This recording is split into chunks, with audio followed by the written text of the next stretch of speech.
Greetings, folks. Oh, Bill Burr. I really like Bill Burr, and I'm going to continue liking him, despite his possible selling out to Netflix and whatever. So, this video is going to be about educating Bill Burr, and then, once I've done that, we'll move on to, well, just discussing things amongst people who already know. So, here we go. Greetings, everybody. Shalom, Sat Sri Akal, Assalamu Alaikum, whatever your favorite greeting is, whatever greeting makes you feel included, or makes you think, yeah, that greeting. Okay? So, here we go. First, I have to say, I really do like Bill Burr. I have three kind of, well, you can't really have three favourite comedians, but my top three are Bill Burr, Brian Regan, and Norm Macdonald. Okay, so we're going to listen to Bill Burr and what he was like before he got a big deal with Netflix. Okay, it's kind of cool. And then we'll see what he's like now. I'm not saying he's done a Joe Rogan, you know. They definitely didn't go to the moon. Yep, I believe they did. That kind of thing, okay? So, here we go. Let me just move my screen out of the way, and let's listen to what he says. It's good. Really scary time. It's a really scary time. Dagnabit, volume. Oh. I think they're getting ready to, like, microchip all of us. I'm not even jumping, dude. Have you seen that new Duracell commercial? So I think they're getting ready to microchip all of us, he says. And then move to 150. This is this, by the way, in case you want to listen to it yourselves at a later point, a later time. And I hope the volume's coming out clearer than it is right now. It's coming out very quiet here for some reason. It wasn't 2 minutes ago, but hey, technology and control that other people have. Never mind. Let's listen to what as he wraps up his joke. That's what you're gonna hear in the future. That's gonna be the future, dude. You hear about Eddie? Ah, they turned his chip off, man! Dude, the guy's fucked! He is fucked! He made one little joke about the government. Next thing you know, he had to buy a round. His head wouldn't go through. They kept scanning it, nothing. He's outside screaming up in a satellite, hey, turn it back on. They're not turning it back on. The dude's fucked. The dude is fucked. Because they turned off his chip. So, this is Neuralink. That's right. So let's look at the approach. Neuralink approach. Interfacing with the brain. Oh look, it's just a little chip that goes there inside your skull next to your brain. That's all it is. But let's read. We're designing the first neural implant that will let you control a computer or mobile device anywhere you go. Interesting. Micro scale threads, like filaments I suppose, are inserted into the areas of the brain that control movement. Each thread contains many electrodes and connects them to an implant, the link. So, even though they show this little thing, what they should be showing is this, with a whole bunch of threads going to all different parts of the brain. Yeah, that will be a bit freaky for people to see, and maybe they won't be installing threads, because that would be a very complicated thing to do. But maybe graphene would serve. I don't know. I mean, it's just an idea. Now let's listen to Bill Burr and Conan O'Brien. Oh, it was so good. When I saw it, I've had this waiting for a few days, but I've just been working on other things. So let's listen to him now. That are upset about a lot of things these days.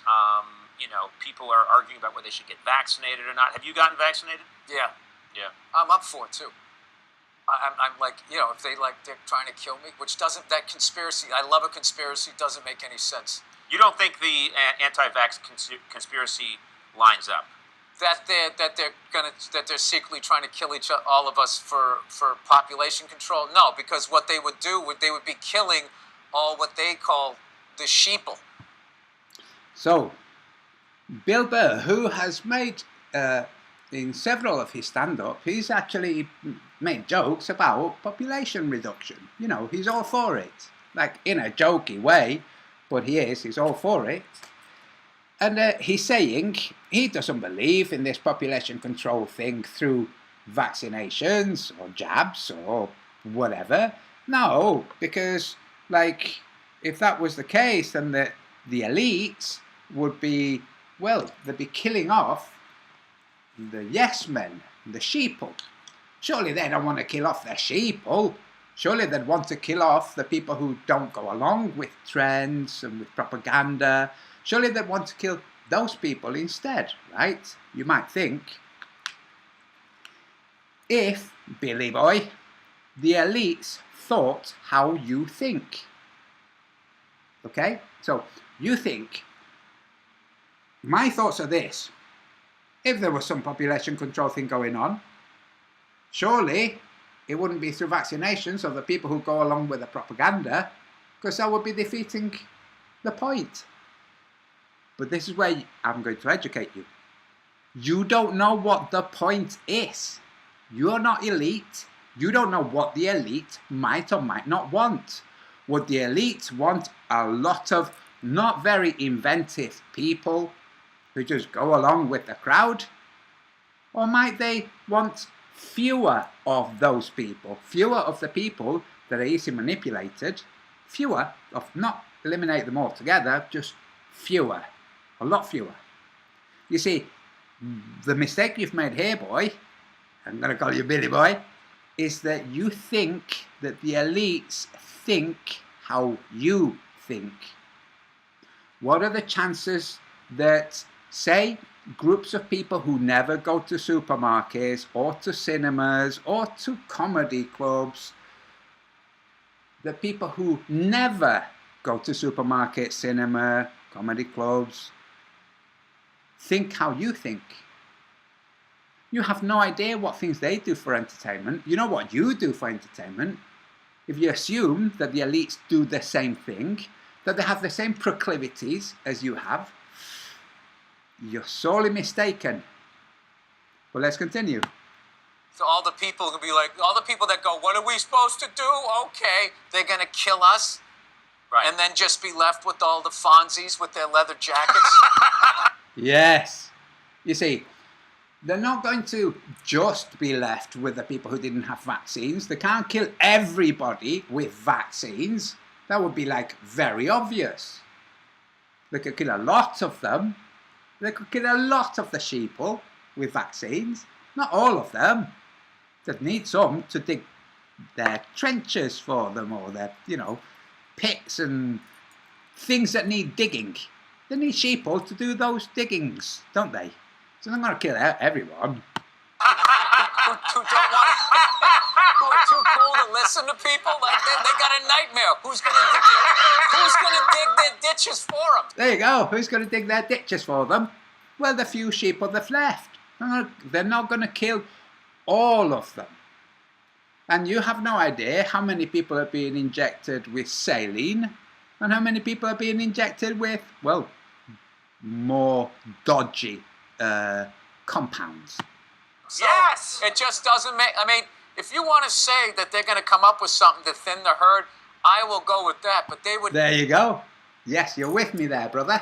You'll go with that they might want to thin the herd of sheeple. Well, how could they thin the herd of sheeple? Well, they could do it through some kind of vaccine system where some people get killed and others don't. Who knows how the elites think? Certainly not me, and certainly not you. Would never do a pointed attack on people that are going to do whatever they say. Yes. They're not going to do a pointed attack on people who do what they say. Have you heard of the Second World War? Have you heard of the socialists, the Soviet Union, and people going along getting killed? Oh, let's continue. Yes. They're eliminating the wrong group if this is the plan. So maybe they vaxxed us sheeple, so then they can have a second vaccine of COVID thing come out to kill all the cool people that hit a jukebox and it turns on. Yeah, could be that, or it could be that they're injecting the sheeple so that they'll be toxic for aliens who want to eat them. Could be all kinds of things. Could be that they're priming them biologically to act as an interface, as an antenna for the 5G and the little Neuralink chip. Could be all sorts of things. But it could also be that you've become a little bit of a corruption denier. Are you a corruption denier? Do you think there's no corruption in the world? No corruption in the media? No corruption in government? No corruption in pharmaceutical? No, just there's no corruption. It's all as the mainstream portrays it. Is that what you're saying now, Billy boy? So anyone who's anti-vax is a Fonzie. That's what they're just all Fonzies. Look at me. We have a couple of Ron Howards sitting here, right? Sure, yeah, we're You Ron look Howards. like I'm at a younger age. I look at I really hope I don't get this flagged because I'm playing bits of this video. Let me just go and check on the actual stream. Hope everything is okay. Just a second. Let's juggle my windows here. Actually, I'll let it play while I juggle windows. like I'm now. And I like to think I'm the Oscar-winning director, Ron Howard. Well, you're Right. still Ron figuring I'm Ron. himself out. I'm towards the end of the Happy Days, Ron. Yeah, yeah. I might direct a movie. Right around when he started dating Lori Beth. Yeah. Yeah. Sorry, that was a deep cut. Yeah. Lori Beth. Okay, so the problem is, Let's hear what the problem is. Remember, folks, okay, so these two guys, they're pretty cool guys, right? Conan O'Brien, popular guy. I think this is Conan O'Brien. I hope I'm not mistaken him. But anyway, let's see. Yeah, Conan O'Brien. Okay. So, these like kind of switched on people, these two dudes, okay? That's what, they're kind of cool, mellow, middle of the road, switched on people. That's who they're addressing, okay? That's who they hope they're addressing. And they're now going to tell us what the problem is, what things are, as if everything they're saying is their own conclusion. Whatever they're saying is something they've thought about and arrived at a conclusion, and they're just, shooting the breeze with each other.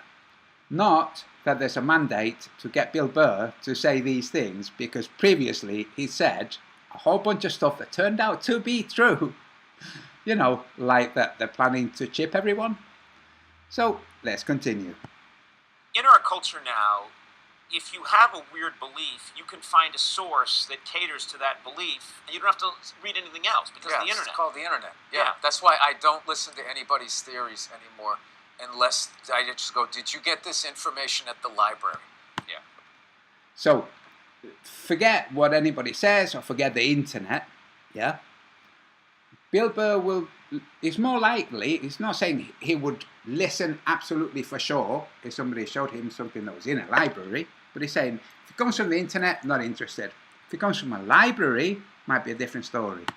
Okay, if you got it at the library, I'll listen to it because the library has the decency to break up information between nonfiction and fiction.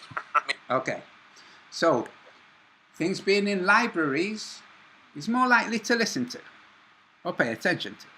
Okay, doke. Here's Kings Dethroned from the Open Library. Okay, a history of the evolution of astronomy from the time of the Roman Empire up to the present day, showing it to be an amazing series of blunders founded upon an error made in the 2nd century BC. Okay, this is by a, flat earther.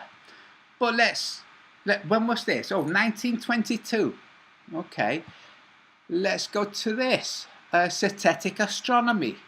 This is also from we'll see. This is all library stuff available in libraries in non-fiction, okay? Synthetic Astronomy, Earth Not a Globe, an experimental inquiry into the true figure of the Earth. What libraries might you be able to find this in? Well, I don't know, University of Leicester, University of Oxford, National Library of Scotland. Oh, looks like it's legit, Billy boy. Well, let's continue. Meaning this happened, and this is just some shit people made up. You go on the internet, everything is presented as nonfiction, and that's why, dude, in my lifetime, I'd say for the first 47 years, that nobody thought the Earth was flat. Apart from this guy in the 1920s and this guy in 1873. Billy boy, this is why I'm educating you. It looks like there was a very good effort to keep this stuff quiet. And that's why you and I never heard of it whilst we were growing up. Right? And in the last 5 years, all of a sudden people, are coming out telling me there's an ice wall that you can go look at. Like there's these ice walls.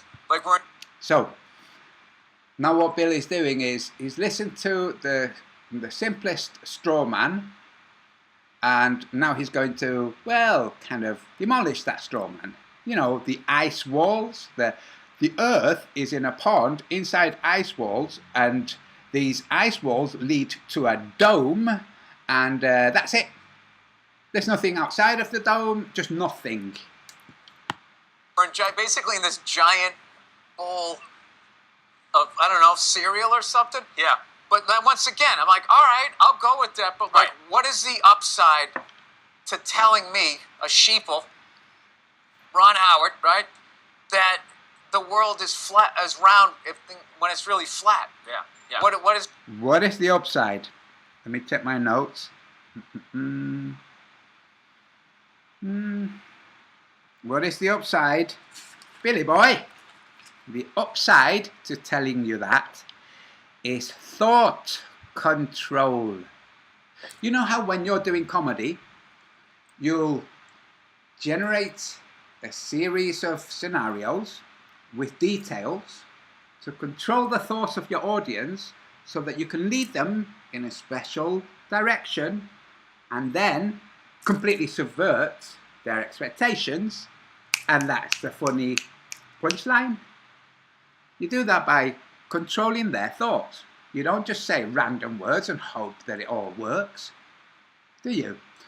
You construct something to control the thoughts of your audience, to lead them in the desired direction. That's what you do. That's what comedians do. That's what actors do. That's what politicians do. Right. What's the upside of telling you that the earth is a ball? Thought control. What's the upside of doing that? Right, why trick us? Why deceive us? Yeah, what? For thought control. So that you think that the people who tell you that the earth is a globe have the authority to determine what thoughts you have access to. You know, a bit like with the vaccines. Now, people who are vaccinated, who come down with the disease for which they were supposedly inoculated, immunized, they're not actually immunized against that disease. Instead, they're catching it from non-immunized people, from anti-vaxxers. That's who they're catching it off. They're not catching it off other people that have been vaccinated or just from the actual vaccine. No, they're catching it specifically from people that have not been vaccinated, even if they've not been around them. Doesn't matter. Must be magic. What do you get out of doing that? They can't seem to answer it. I go, well, you need to do it. Look, you asked. I'm answering. What do they get out of that? They get thought control.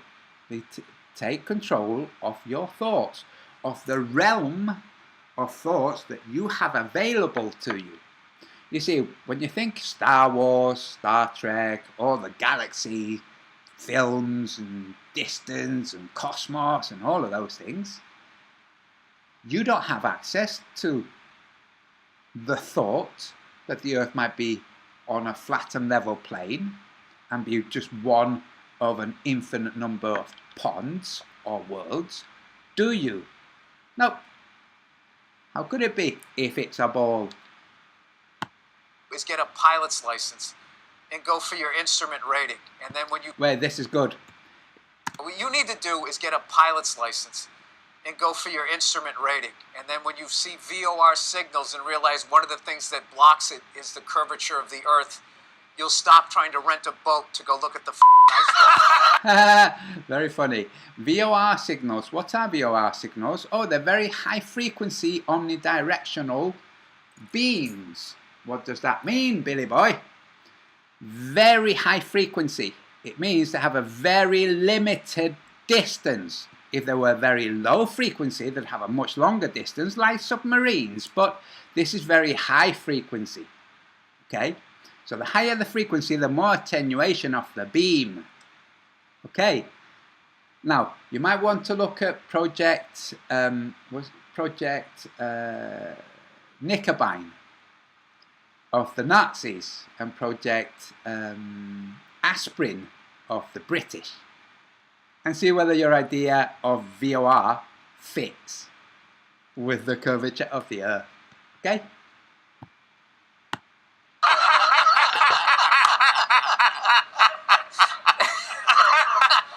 You know, people are flipping out about masks, and on both sides, like there are people that say, you know, I shouldn't have to wear a mask, I don't want to wear a mask, I don't buy it, and then there are people that... Wait a second. That's supposedly the position of the people who don't like wearing masks or don't want to or refuse to. Okay? Listen to what he says, because it's almost as if that's the limit, that's the range of reasons for objecting. Okay? Listen. And on both sides, like there are people that say, you know, I shouldn't have to wear a mask, I don't want to wear a mask, I don't buy it, and then there are people... I shouldn't have to, I don't want to, I don't buy it. Okay? How about you don't have the authority to tell me to wear a mask? How about that? It doesn't say there are people out there who are pointing out, quite rightly, that nobody has the authority to tell them to wear a mask in public.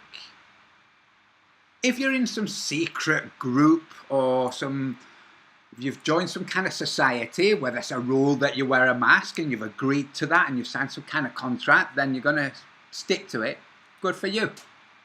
But if you haven't, nobody, no government has the authority to tell you to wear it. That, I love those people. what?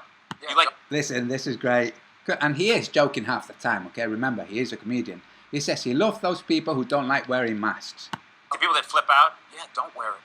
Yeah. Don't wear it. Go kill yourself. That's awesome. Because I have to be honest with you, I know a lot of people died from COVID, but I'm starting.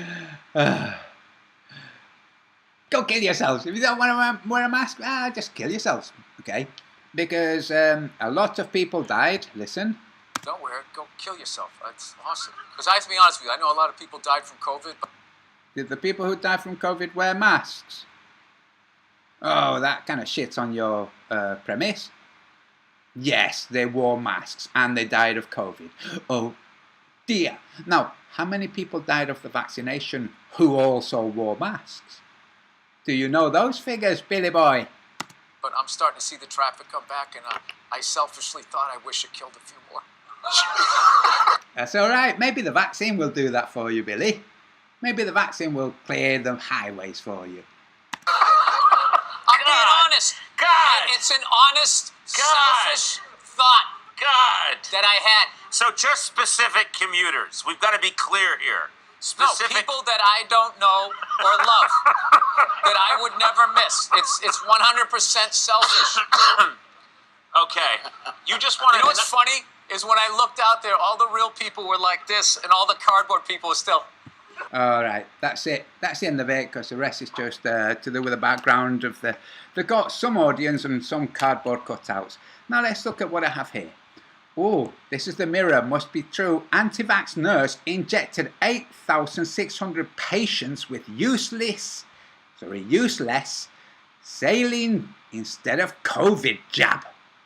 Can you believe that? An anti-vax nurse vaccinated people with saline instead of the COVID jab.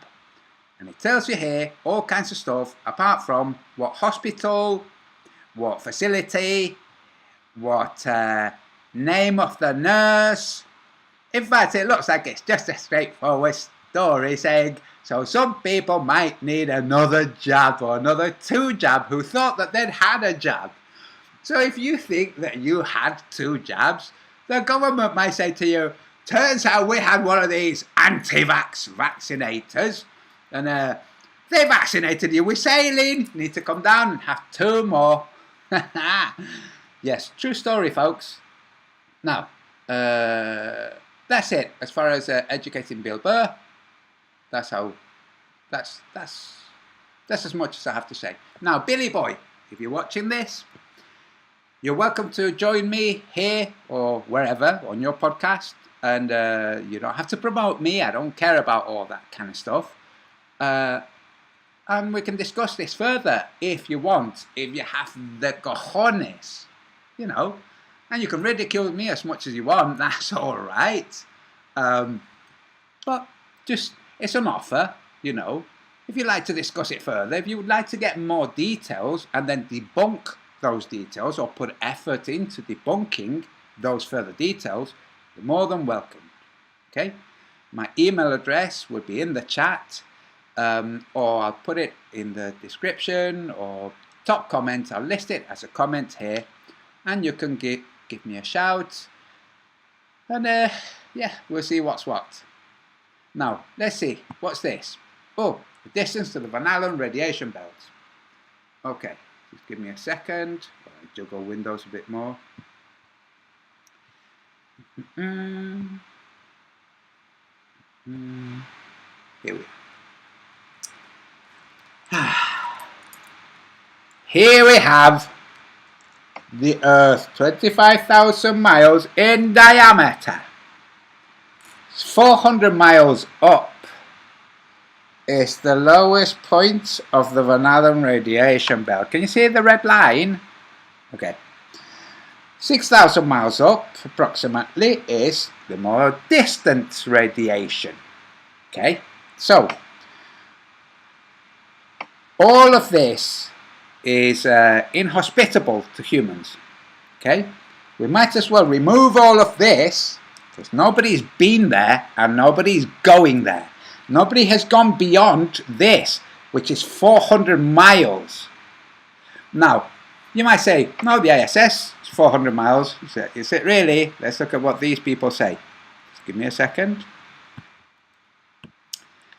The innermost Van Allen belt sits somewhere between 400 to 6,000 miles above the surface of our planet. Even if the innermost belt is at its closest, which is 400, the ISS and the space shuttle in its day are more than 100 miles away from the Van Allen belt. Well, that means that the ISS must be 300 miles, not 400 miles. Okay? Right. Now, and I might have that wrong. The ISS might be claimed to be at a lower distance than 400 miles. But 400 miles is a good enough distance. Oops, 1 second. For people to stop classing this, for flat earthers, to stop classing that as a dome. Okay.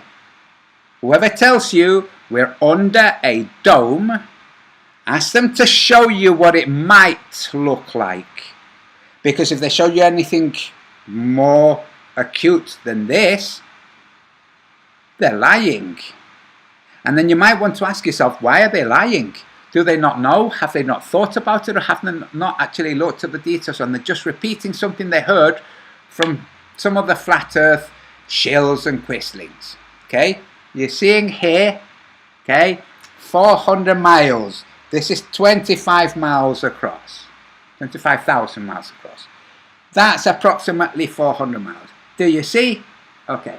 So time to stop saying that we live under a dome, and time to stop portraying it in images so that clowns like Bill Burr can debunk it easily by saying, oh, and what's above it? Okay? Okay. Now I'm going to go into the chat and see how you're all doing. If I've not messed everything up. Right, there you go. Brilliant. I'm going to scroll through anybody who's highlighted my name. TSA, good to see you. Everybody, good to see you, actually. Suzanne Dawson, it's okay, I've not been on that long. Yes, cool. For all you guys saying, oh, King's dethroned. Right, so I'm fighting the sea myself. Stay strong. You too, man. So, I'm not going to give an update on my health, for those who care. So, I had a PET scan, and it turns out I have signs of disease, which could be tiny little tumours, could be particles, okay, could be small cancerous cells in my spine, the lymph glands around my chest, my femur, my right femur, my liver, and the base of my tongue. So I'm soon going to be going on to immunotherapy, which is a type of chemotherapy. See if that can wipe it all out. And if not, then try something else. First, I'm having radiation on my spine and my femur. So, femur, spine, liver, glands around the chest, and base of tongue. Not worried, it's just something you have to deal with.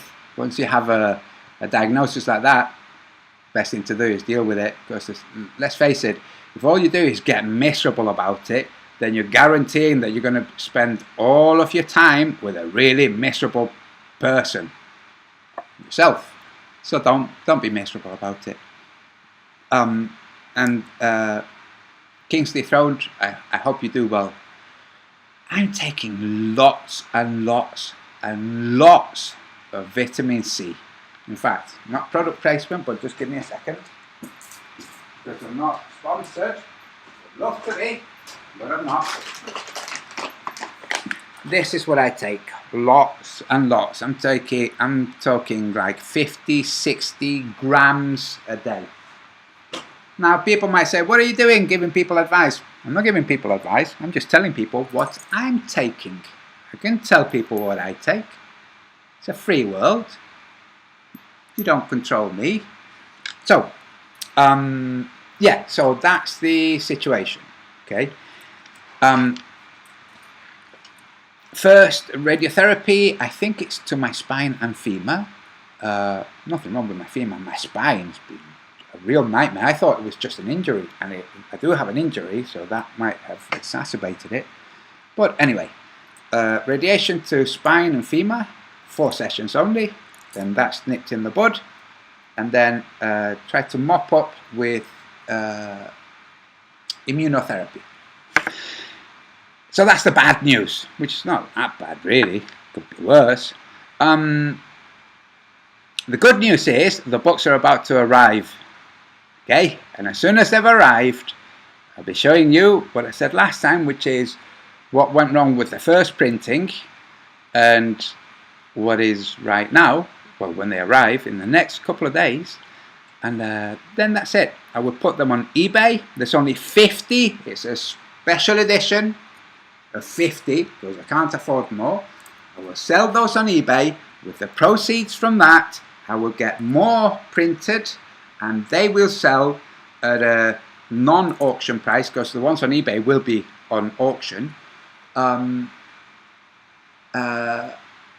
The reprints, which will be like a standard edition instead of a special edition, the only difference is the format. They're just going to be smaller books, you know, A5 type of size, and they'll be available through Amazon and through all the normal bookstore services. So I don't know how it'll go, and I will tell you this, guys, I've had a nightmare in the whole editing process, and I don't want to give excuses, but I'm going to. My mind went, okay? Some of you know. Took so much cannabis and I had so much stress from having stage 4 metastasized cancer and no treatment, and I refused treatment at first and then they refused treatment and anyway. So I lost my mind. I was already writing it. I'd already written most of it. And then I went back to it when I got things together. It might be slightly disjointed. I've read it. It reads okay. It could be better though. And I'm saying that, you know, hand on heart. But the crucial thing that I explain in the book, which you guys will be able to read when you buy the book, or if you don't want to buy the book, or if you can't afford to buy the book, I'm going to be discussing it on this channel anyway. The book just has a lot more detail. I'm not going to go into all the detail that's in the book on this channel, but the principles, the crux of the matter, I'm going to explain here. And I'm going to explain it first. I'm going to see if I can have a debate with conspiracy cats.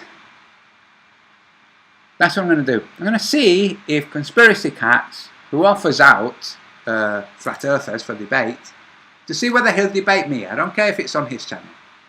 I would like it to be him, Simon Dan, Red's Rhetoric, the 3 of them on their side. Even Fat, the Flat Earth, the 4 of them, versus me. I'm happy to do that. Because I know I'm going to just... What I realized, okay, you know, guys, so, you know Eddie Bravo, when he's talking about how the world of the globe is all based on scientists having figured things out, you know, oh, some dude figured it out. People do figure things out. Every single invention's invented by somebody who figured something else that nobody else had invented or figured out before, right? I figured out something that is so profoundly simple that when I tell you, you will hit you'll go like, my God, this is first so obviously true that it puts the field of physics, mainly physics, but obviously chemistry and biology too, because they're all the three of them are tied. It pulls the rug from under their feet. So I would like to discuss it. I would like to make a debut of it on a debate with Conspiracy Cats. I doubt he'll agree to it, but if he does, brilliant. If he doesn't, then I'll just discuss it here, and after a short while you'll hear other people discussing it all over the place, and you'll know where it came from. Life is good, folks. Life is good. Right, I'm going back to the chat.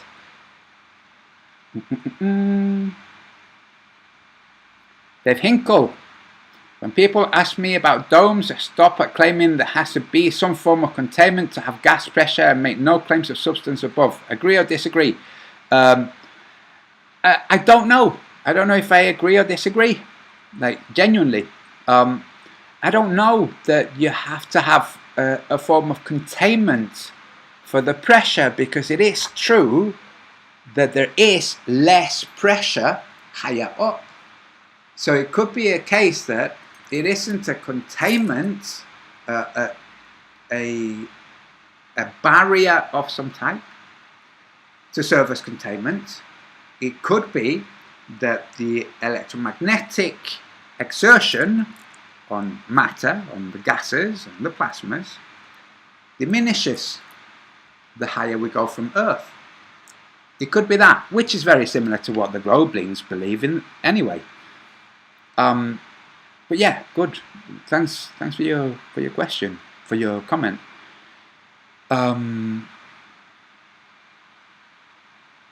Yeah, so Kingsley Throne says it's more of a personal atmospheric dome, not a physical dome. Okay, so yeah, we have the personal dome, okay, which is basically your horizon. Okay, you have a perspective, and the perspective goes a certain distance in all directions. You can call it your sphere or your panorama, but it isn't a dome. It's not a dome in any way. There's no domeness to it. So I'll give you an example. If you can see horizontally, say 200 or 300 miles, which we can, but there's nothing to see 200 or 300 miles up, as far as you know, then you can't draw a dome that would be 300 miles that way and 300 miles that way. It could be as simple as the electromagnetic filaments that bring information to your eyes function in a way where, if you look from an indexical point of view, it seems to be dome-like, but without an actual dome. Now, I do want to say this. I showed it ages ago. There's the encyclopedia entry for the Antarctic expeditions where they flew over a dome 1,300 feet high, 13,000 feet high. Flew over a dome 13,000 feet high. Okay? Not there was a dome above them at 13,000 feet, which they reached. They were flying over the terrain, including over a dome-shaped area of Antarctica. That's what it says. Well, people are purposefully taking it out of context, as if they were flying inside of the dome. But it tells you we were flying over the terrain, including what seemed like a dome. Right. Back in the chat, by the way. Oh, wait. Do I have more? Do I have more? Yeah. Let's go back over here. So, Van Allen belt. Look at these drawings for children and people to understand. Oh, look, it's like an onion. Okay. Why is it exaggerated? Why do you never show it properly? Why do you not show it, well, to any kind of reasonable scale? Well, because if they show it to a reasonable scale, it makes the world seem very different to what they've shown in lessons at school in order to ingrain the idea that the Earth is a globe. Okay? So now imagine the globe Earth, like Google Earth, with a Van Allen radiation belt 400 miles from the surface. It's not very far away from the surface, is it? Not like these drawings. Now, I have these here. This is Teotihuacan. As soon as I can travel, I'm going here. Teotihuacan. And Chichen Itza.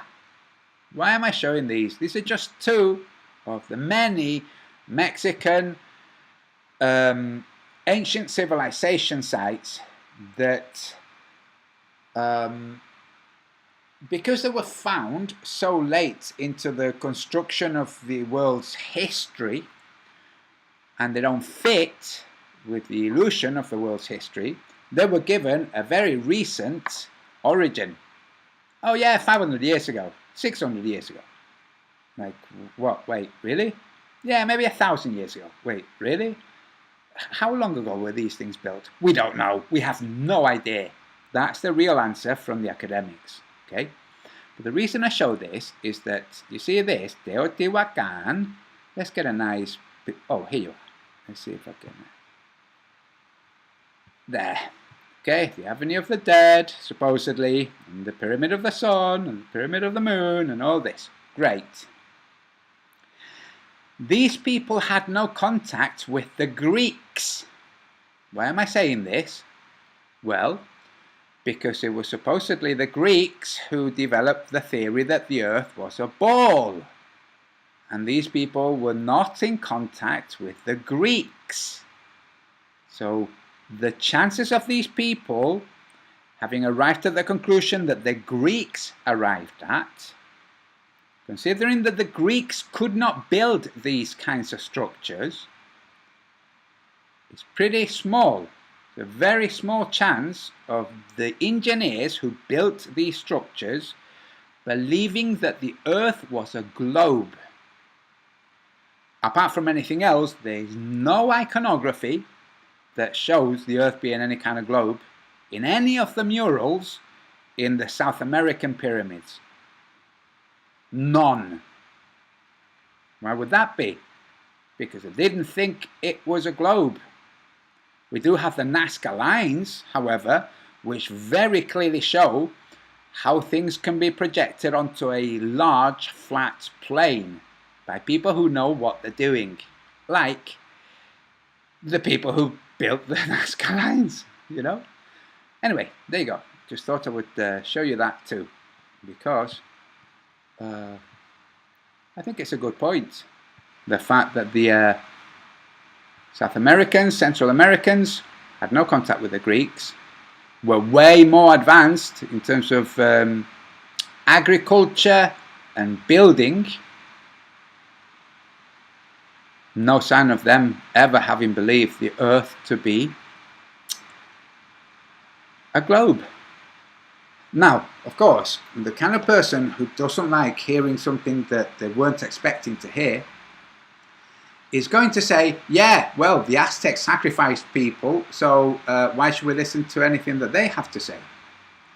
To you, I say, look, the reason the Aztecs sacrificed people to the sun is because the Aztecs did not build those structures. They inherited them, and they didn't know how things worked. So when there was an eclipse, or when the sun was going farther south, maybe sacrifice someone, because there's murals showing the sun and hearts and gods holding hearts, and they might have thought, hey, I think this means you want the sun to come back, get a heart off someone. Instead of maybe meaning the same thing that runs your heart, electromagnetism, runs the sun, says the God. Okay?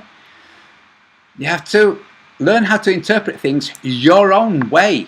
It's the same information. The same information can be interpreted by people in a myriad different ways. That's the main thrust for propaganda. The main purpose of propaganda is to stop people from thinking in ways you don't want them to think, and bring them and corral them into a specific array of thoughts. You can think, like we saw with Conan O'Brien, people who don't like wearing masks either don't want to or they don't like them. Not a whole range of other reasons why people object to masks. Okay? This is the purpose of propaganda, to limit the scope of the discourse, the dialogue. Okay? No, you're not allowed to go beyond this point. Okay? So, when you look at the Bible, the Quran, any religious text, any text at all, you can interpret whatever you want from that text. So if you read in The Lord of the Rings messages that mirror Christianity, and you read obviously the Bible, and you read the Quran, and then you read some of the other religious texts, and you interpret what you've been programmed to interpret, you're not adding anything to the discourse. You're just parroting what other people decided you should think. You could instead have your own thoughts. Here's a thought I'm pretty sure most of you haven't actually entertained. All of you who are familiar with Zeitgeist, okay, the movie, Peter Joseph, absolutely excellent. I think it's very, very good. Wrong, but very, very good. So, in it, there's a discussion about how Christ, how before the story of Christ, there were other religious avatars that preceded him with very similar stories. And then you have the Catholic apologists who say, no, what it is this, right? Lucifer knew that Christ was going to come, so way before he came, he created other avatars, so that when Jesus came and people said, hey, Jesus isn't that singular, there were other guys before him, people would dismiss it all, like, oh, it's just a story. That's what Zeitgeist pretty much proposes. Great. How about this? There's never been a point in the history of humanity where there hasn't been that kind of story. Nowhere. Nowhere in the entirety of humanity, looking all the way back to forever ago, was there a point where groups of people didn't have that story.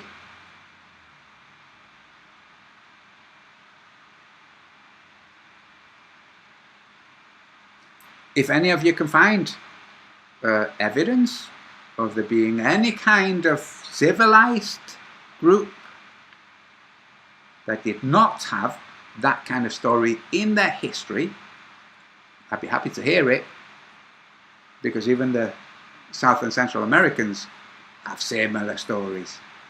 So, find your own interpretations. Interpret things with your own ideas. Don't just trudge over trodden ground. I'm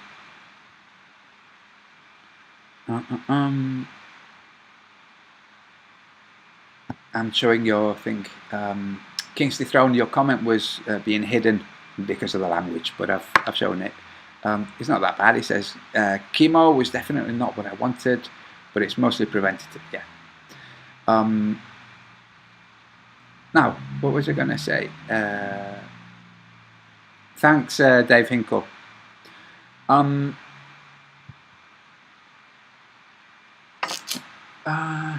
was I going to say? I've forgotten. I do this so often. I think something, I look at a comment, I think I'll keep a track of what I'm thinking, look at the comment and go, oh, damn, I lost what I was thinking. Oh yeah, interpretation.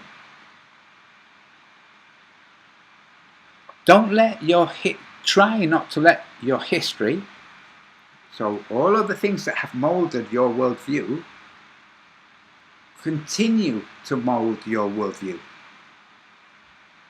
Especially things you have no way of validating. Instead, see if you can arrive at your own validation, your own way of interpreting anything in any of the religious texts, in any of the propaganda. Find your own interpretation. This is one of the reasons why the world right now is predominantly captured with thoughts about disease and pandemics and pharmaceuticals and corruption and everybody seems to be entrained within this very narrow range of thoughts. Try to divorce yourself from that and look at the world and go, that's interesting. We're in the middle of August and trees are already dropping their leaves. That's very peculiar. It's almost like the seasons have slipped. Then you go and look at growers' almanacs and forums, and they're all saying, hey, dude, looks like the seasons have slipped about 3 weeks. They're arriving about 3 weeks early. That's what they're saying. I think it's more than 3 weeks, but what's going on? Nobody's thought, oh, look, Bezos going to the sky. Oh, that's very interesting. Really good. Oh, look, the government is now saying this, threatening your children and stuff. Oh, right, okay. Yeah, the government, oh, bad and all this. Like, yes, government bad. In many ways. Government entirely bad? No. Should you resist when the government becomes really tyrannical? Absolutely you should. Unless you don't want to, in which case, that's your free will. But when people try to impose their will on yours, when your free will is guaranteed by the same thing that guarantees theirs, no, it becomes a stalemate. Now at this point, you can become a conscientious objector and they can shoot you in the head. Doesn't matter, it's your free will. So, choose what you'd like to believe. Right, going back to the chat.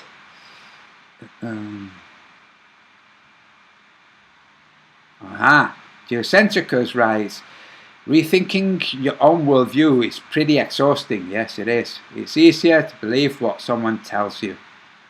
And that's why people do it. Because people are just generally kind of lazy. Meg M. Yes, like all of us who grew up Catholic, seeing the paintings of Jesus with his heart out of his body pointing to his heart as well as pointing up. Yes, Meg. Exactly. That's just think this, folks, okay? Imagine for a minute that the pyramid structures, the complexes around the world, not just in Central and South America and in Egypt, in China, in Europe, not sure about Australia, but in the majority of the world, we have these complexes. And of course, because academics like to know what things were for, or at least give the illusion that they know, they say, well, these were built for this or were built for that. But the truth is, they don't know. If the truth is that they were built in order to leave a message for subsequent humanity to know that they were not alone, that they were not going through the worst crises ever, that this was not the end of the world, if that's why they were built, academia is not going to say that, because that undermines their authority. If they say, oh yeah, people built these, we have no idea about them. Yeah, they're still Maya alive today. Yeah, we can ask them, and they'll tell you, hey, we didn't build them, we inherited them. So they'll tell you, oh, there are Maya still alive today, like there are Aztec still alive today. You could ask them how they built them. Like, no, you can't. They don't know how they were built. No more than the Jews know how the pyramids in Egypt were built. Funny that, isn't it? Jewish people, many of them, believe that they were, the ones who are not into their own history, believe that they were, and I mean their true history, you know, they're studied by Jewish scholars who say, no, they were never slaves in Egypt. In fact, they originated in Egypt. They were not slaves. They were not Israelis that were captured and taken to Israel, to Egypt, who then escaped with an exodus. No. There was a region of Palestine, and there was Egypt, and there was a big civil revolution in Egypt, and lots of them left. And these people became the Jews, or the Hebrew people. Right.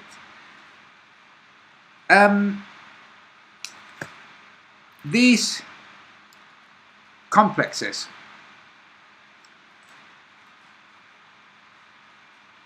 the function, the fact that they're there, says that history is very different to what popular culture says history is. Popular culture says Earth is a globe. We know it isn't.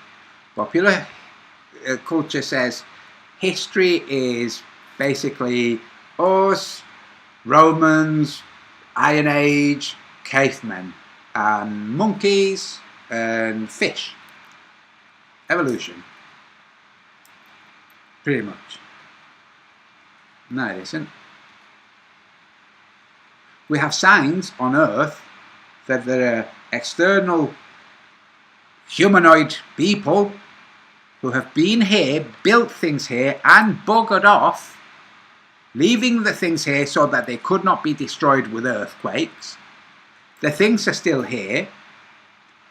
We find them, and academics say, no, you're not allowed to talk about this, which is what they do first. When any discovery goes against the mainstream narrative, they ban it until they can rework it or shoehorn it into their narrative, or just expand their narrative back just ever so slightly. The truth is very different. The truth is, just give me a second, I'll share. Let me see if this is it. Yes. The truth is much more like this. Okay? We have the earth pond, and outside of the earth pond we have other ponds. And these other ponds, we don't know how far they extend. We don't know how many ponds there are. We do know this, I mean, or at least logic tells you this. If it ever comes to a point where the ice sheet in which these are ponds ends, so a limit to the ice sheet, then the boundary of that limit must be caused by something that serves as a boundary. Now, you can imagine that there's something that would serve as such a boundary, but it will never be more than imagination. Whereas what I'm showing now, which is that there are external ponds, and they don't necessarily have to be as displayed in this image, okay? There could be in a different configuration, there could be more of them. That this is true is not just something that you're going to have to rely on imagination in order to believe it. It's something that in our lifetime, most of us, in our lifetime, will learn that this is true.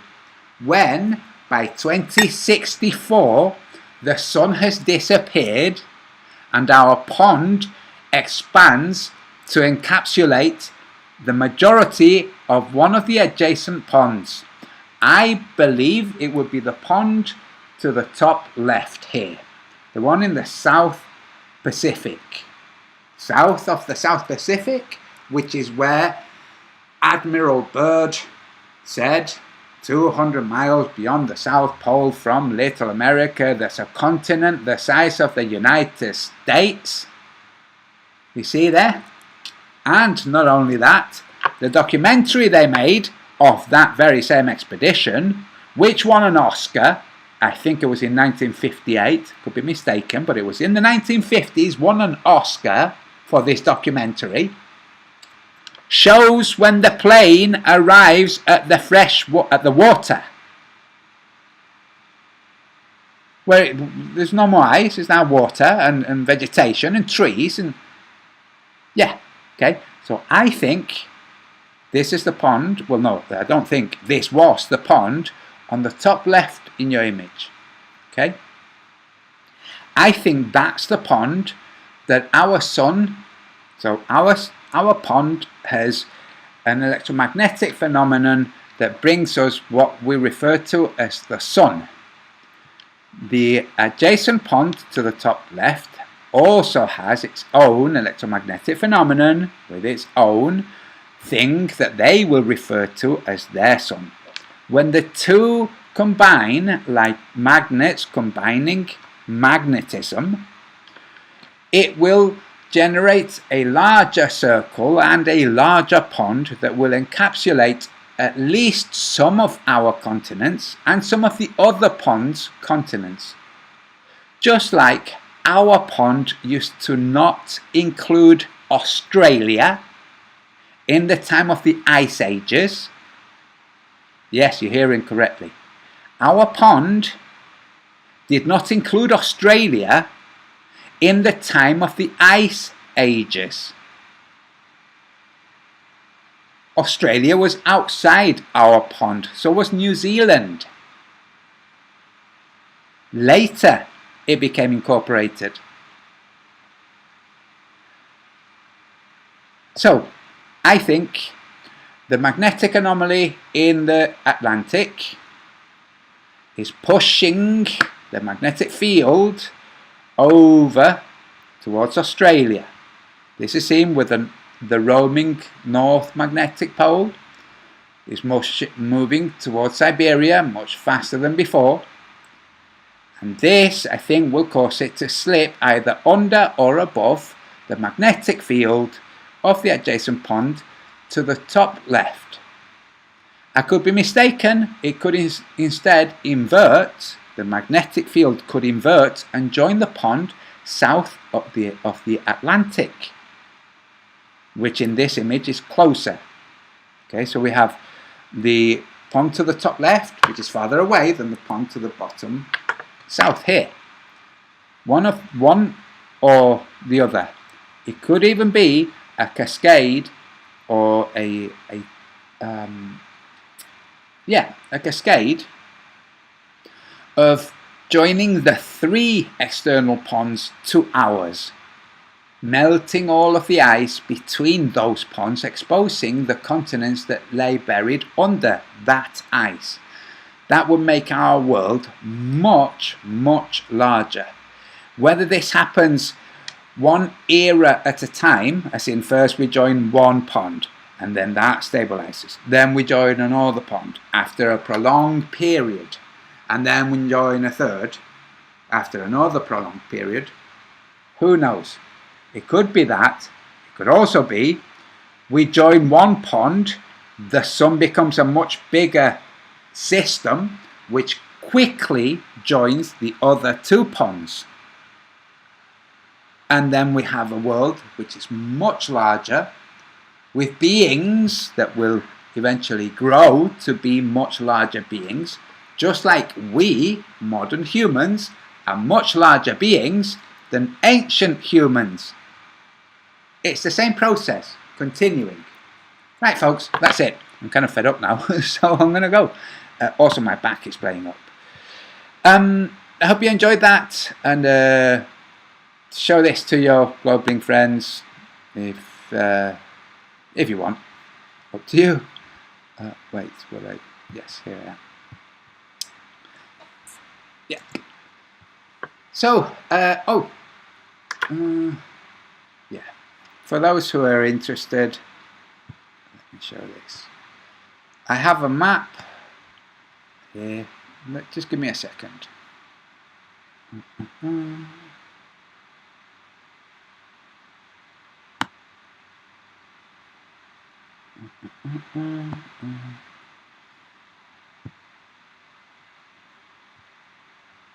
I think it's this one, not this one.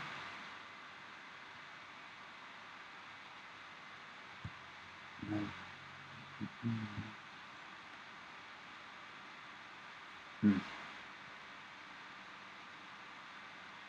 I don't know why it's not letting me.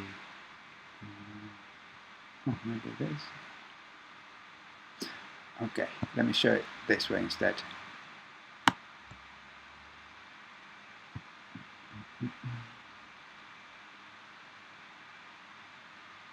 Sorry, I should have set this up earlier. Display capture, there you go. Oops. So, this map, okay? With a distance key, one singular key for the entirety of the Earth. That's 5,000 miles, okay? One single key. A mile is a mile and a kilometre is a kilometre everywhere on Earth. You don't need to scale it up and scale it down because you've distorted the Earth. So, bye-bye Gleason's and all the AE maps. If you have a problem with the size of the oceans, then you establish the size of the oceans yourself.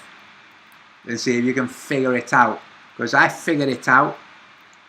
And it's not that difficult. Not that difficult to figure out. So, this map, anybody who wants a copy of this map, who's watching this, can either find it in my Patreon, if you go there, or you can email me. I will go into the chat right now. Hopefully this, oh sorry, I didn't realize that it was being shown, how it's being shown. Just give me a second. Where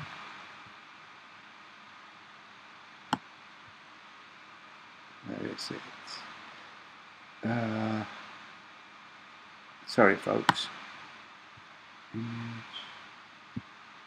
Oh, image 2, yes, there we go. Hey,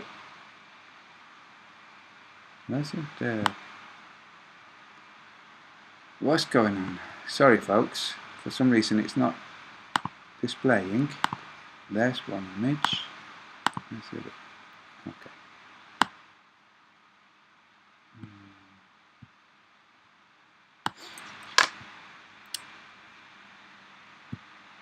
Oh god, yes, it was display capture, of course. Right.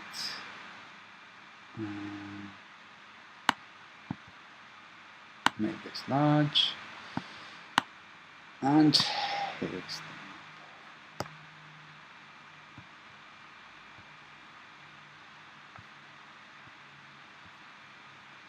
here, this map, okay? I will now go into the chat, write my email. If you'd like a copy of this map, play with it, color it in, cut it up, move things around as much as you like. Make sure you don't distort the sizes of the continents. These continents are sized according to the size of the actual continents on Earth, unlike all of the projections, like Mercator projections, AE projections, all of the other projections, okay? They're all projections. This is not a projection. This is a depiction of the Earth as it is. Is it possible that the continents are slightly different, differently configured? Yes, it is possible. If so, go ahead and configure them as you think is correct, and then establish a way of determining whether or not they are correct. Okay? So, oh, sorry. So this here will be. You email me. I'm not interested in I'm not going to send you any kind of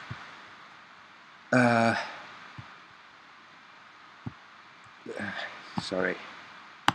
I'm not going to send you any kind of mailing list or anything like that. I have no interest in things like that. But what I'm saying is that if you would like a copy of that map, In fact, if you'd like a copy of the pond map with the external ponds, send me an email. Just, you don't have to give me a big discussion, big explanation, a big, I think you're an F, you're a nasty piece of work or whatever. You don't need to insult me. You can if you want to, it makes no odds, but just write map, please, in the subject. Write it to this address in the chat, and I'll send you. I won't get into big chit chat. Oh, I'm glad you like my map. No, just like, there you go. Hope you enjoy. Okay, so it's in the chat right now. I will say it out loud for those who don't have access to things like chat. Antonio Subirats Arts at yahoo.com. Hammond Walker, howdy, howdy. Music Realm, hey. And everybody else in the chat, okay? If I'm not saying hello to you, I'm not being rude or anything. It's just that it's very distracting to go through everybody's name. But all of you in the chat, I see, and after this, I usually replay it muted so that I can go by and read the comments as they happened. And often what happens is I see a comment or two that I wish I'd actually responded to. This is why I try to urge people, if there's something you'd like me to respond to, please write at the Book of the Sun so that it highlights, and then I see it, like I'm seeing Love, Wisdom, Harmony's comment right now that I'm going to read out loud. So just do that, it highlights it, then it makes it easier for me. Otherwise it is distracting. And it's very weird doing this kind of thing, which is basically a transmission, a broadcast from my living room to to the internet. It's very, if you don't do it yourself, it's very peculiar, because on the one hand it feels like you're just talking to yourself or talking to friends, but on the other it's like, you know, that lots of strangers, that lots of people who really don't like you, and lots of people who have just stumbled across you and don't know what the hell is going on, are also watching. And it's very difficult to frame things for all of those different kinds of public. So apologies if I don't read every comment out loud, but I'm going to read Love, Wisdom, Harmony. You know about the Nazi submaps of the other pond? I wonder if the opening coincides with this. I forget where exactly it was. Ah, yes. Yeah, I think it was... No, I don't think. It's near where the Russian bases are, which is where the One More Orbit plane flew over, that part of Antarctica. So it's south of the Atlantic. That's where the subs went under. Yeah. Beyond the Imaginary Curve. Good to see you, Del. Just another possibility, John. Whoever you're at. Oh, right, wait. Always been my thoughts on the matter. Dagnabbit, I'm missing. The sun drifts, melting new area, and the current area freezes back over. That's what I think. Del. He writes, what if the sun drifts, melting new areas, and the current area freezes back over? That's what I think happens. But I think it happens because the sun joins an external sun. So it's pulled. The magnetism of the Earth, the geomagnetism that goes hand in hand with day and night, that shifts between morning and noon. You have magnetic declination devices that will show a difference between the geomagnetism in one location in the morning and in the afternoon. There's a shift between the two. This isn't discussed by the mainstream because they can't explain it. So I think the whole magnetic system slips over, like I have two magnets here, two ring magnets, which have the north in the center and the south underneath. The south is not here on the edge, the edge here is simply where it appears to be south on compasses, because the field goes up instead of down. So in the north, the field goes down. Here on the outskirts, it goes up. So it's assumed that this is south, and it's pinched into our ball Earth with a globe. That's what they do. Like, no. This is not south here. The south is underneath. There's no South Pole on the Earth. This is why Burr said 200 miles beyond the South Pole from Little America. Okay. What about the South Pole from New Zealand? What about the South Pole from the Russian bases in the Atlantic? It's an illusion. Okay, so it goes down here, up here, so up. From the surface, towards the surface of the hyperboloid, so towards the surface of the plane of inertia, away from the surface is south, and then up. Okay, so either up this way and then up again, but the up part onto the surface here is what's referred to as the South Pole. It's not an actual pole, and you can see with any magnetic declination mass, you see it points all over the show. So this is what I think happens, okay? Two north poles. So the field between these is challenging and is lifting one, trying to cause one to slip above the other, okay? It happens naturally. I'm not trying to join them like this. This is how they join. If you force them, then they join as one, okay? But the point is, if both systems have a north in the center, which they do, because the whole system rotates in the same electromagnetic direction, like everything, these two geomagnetic fields, or arrays, expand, and as they expand, they encroach on each other more, and as they encroach, one slips. So the weakest slips to the strongest and generates a different field, a wider field, leaving the former region, which is what you're saying, Del, with no sun. So it freezes. And this just repeats. And the reason I say that there are other ponds that the sun joins is because we have evidence of it right here on Earth. We have evidence of the ancient civilizations that came here, built stuff and buggered off. Didn't die from famine, with no corpses and no burials, or inscriptions or even legends from the people now explaining where those people went. Instead, you have people who came here and left. And you have, so for instance, the Maya and the Aztec. I'll talk about the Maya because the Maya were more advanced than the Aztec.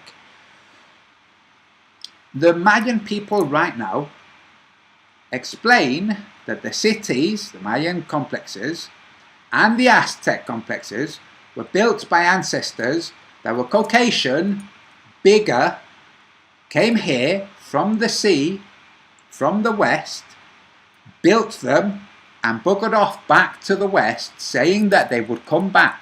Okay? So, that's what they say.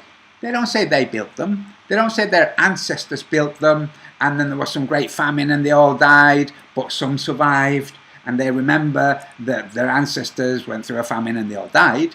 No, they say they came here, built the stuff and buggered off. That's what they actually say.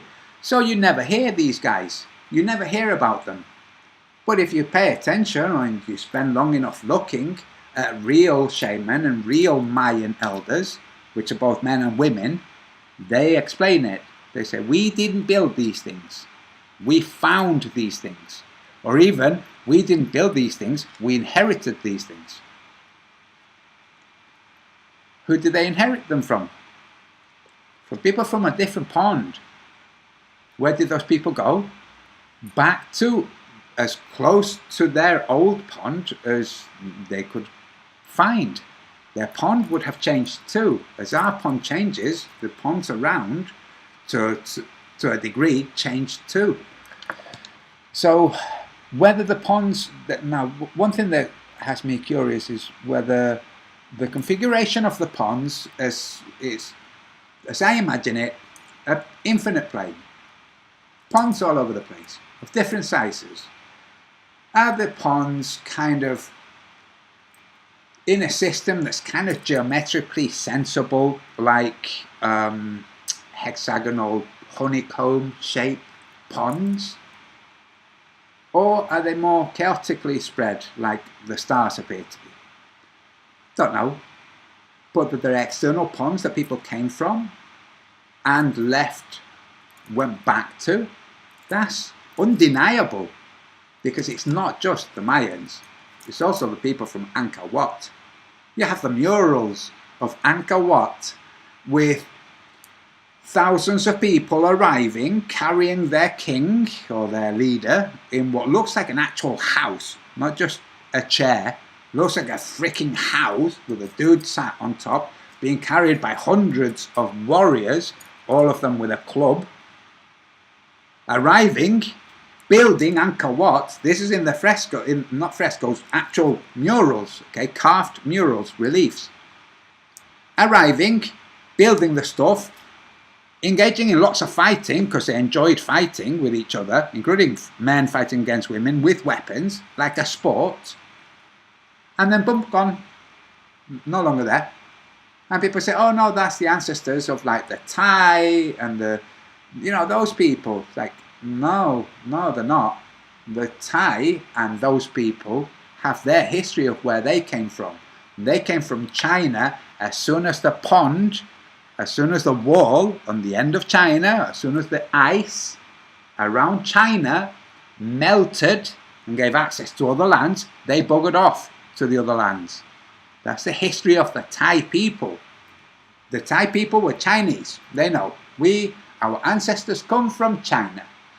It was intolerable, and then there was new land that we could go to, so we did.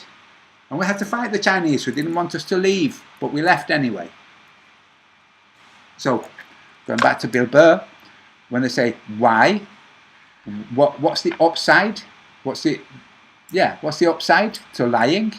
Well, like Matt Powell and I said all this time, to stop people from buggering off. And that's it. Apart from thought control. Okay, folks, that's it. I really am going now. And, a bit, just on the comment. Can I post a YouTube link to a very basic sun merge video? Iron 26. Try it. If I see it. Yeah, Iron 26. I don't see it.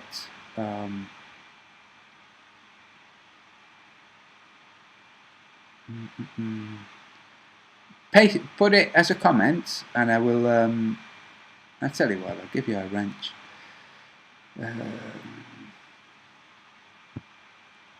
There. Okay. Iron 26. You have. Just put the actual link. I see just the final part of the link. Just take the whole link, put it in there. I'll okay it. Will you answer my questions? Joshua says, will you answer my question if I send you instructions for your level?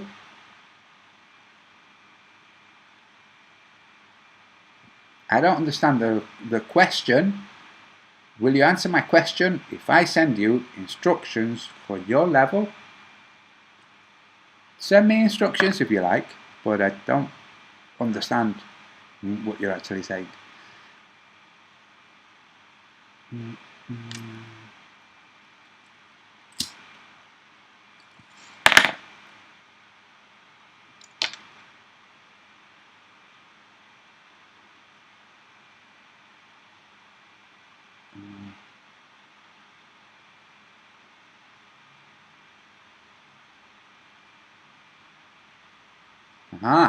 Wow, good question.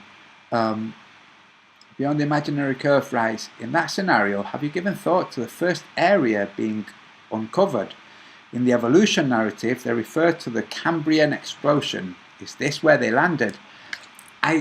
Honestly, I have not given that much thought.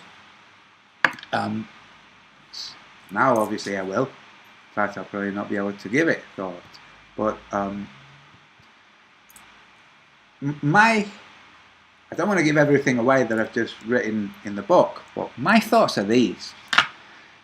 I think there's never been a point where there haven't been human beings on this realm. I genuinely think that there has never been a point where there were no people, a point where there was no earth, where there was no ice, a beginning. I genuinely think there's no beginning. Like, seriously, I genuinely think there's no beginning to this. This thing is here, has always been here, and we scratch our heads and go mad trying to figure out, how did it get here? How did it start? Who says it started? It's not like we've come across, we're in the desert and we've come across a watch. And we go, a watch? This isn't a natural thing. Somebody must have built this. That's not what we have. It's more like going across the desert and going, a rock? What the heck? It's like, yeah, if you find a watch in the desert and you reason that somebody must have manufactured or at least made that watch, it might be a one-off, but that somebody of intelligent design that had a hand in this, that's fair enough. But if what you find is a rock, then you're not going to say, oh, well, somebody designed this. What if the whole place exists without being designed?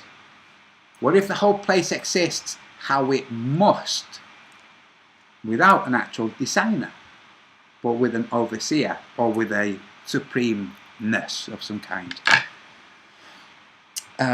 Right, I've got the thing. Iron 26, thank you. I've opened that in another chat, in another tab. I will look at it later. So, yeah, guys, thank you very much for hanging out. I will say this, okay? In these times of weirdness going on with the world, there's Peter and Pete, who are just interesting guys to listen to. And on a more social side, there's Beyond the Imaginary Curve. So, if you feel isolated or ostracized by your friends because of how you see the world, go and spend some time there and you'll feel less isolated. Okay, folks, that's it. With that, I'm going to bid you all a good day. Hope to see you soon. Next time I'm on, I should be here showing a book, and yeah, all will be good. All right, see you all later.